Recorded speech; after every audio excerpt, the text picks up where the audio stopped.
Batman is a complex character who doesn't always abide by the law, but he does have his very own set of rules that he abides by. One of the most popular rules the Dark Knight lives by is to not kill anyone, no matter how much the person deserves it. This is because even though he's a vigilante of a dark past, he is ultimately a hero and doesn't want to drop his standards to his enemies by resorting to killing someone. However, over the years there have been multiple actors that have played Batman and multiple iterations in the comics, and some of these versions of Batman have famously broken his no-killing rule. Today I'll break down the top 5 times Batman broke his no-killing rule in live-action movies.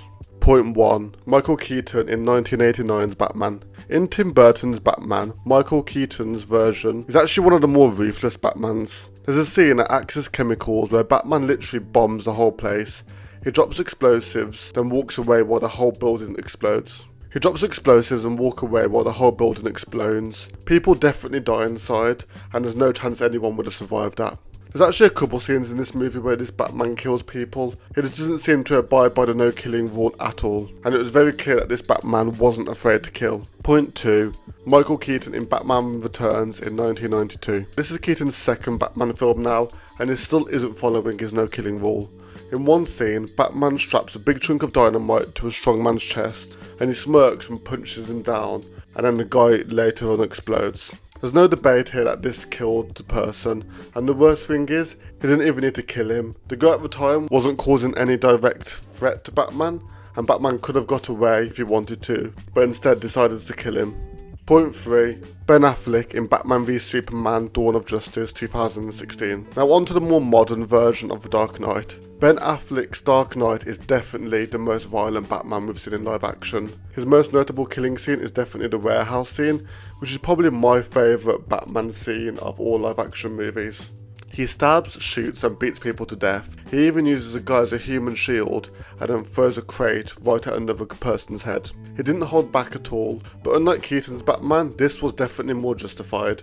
These people were shooting right at him and trying to kill him, but to kill them instead wasn't such a bad option. But again, just like Keaton's Batman, there were multiple times in this movie where Ben Affleck killed people without hesitation. Not just that, but he was overall one of the more violent Batmans. Point 4. Keaton's Batman in The Flash 2023. So Michael Keaton came back as Batman in The Flash again, and in the big final battle, he's fighting the Kryptonians, and he stabs one of them through the chest with alien tech. He then sets explosive on an enemy aircraft, blowing up dozens of enemies in the air.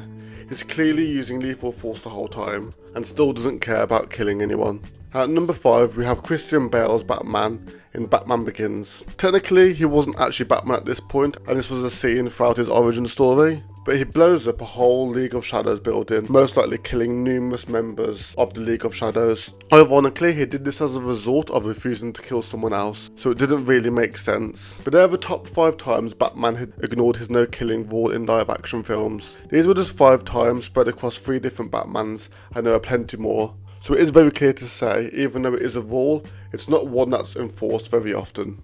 I do know he sticks to this rule a bit better in the comics, but maybe he's just justified by doing this. Let me know your thoughts in the comments and don't forget to like and subscribe.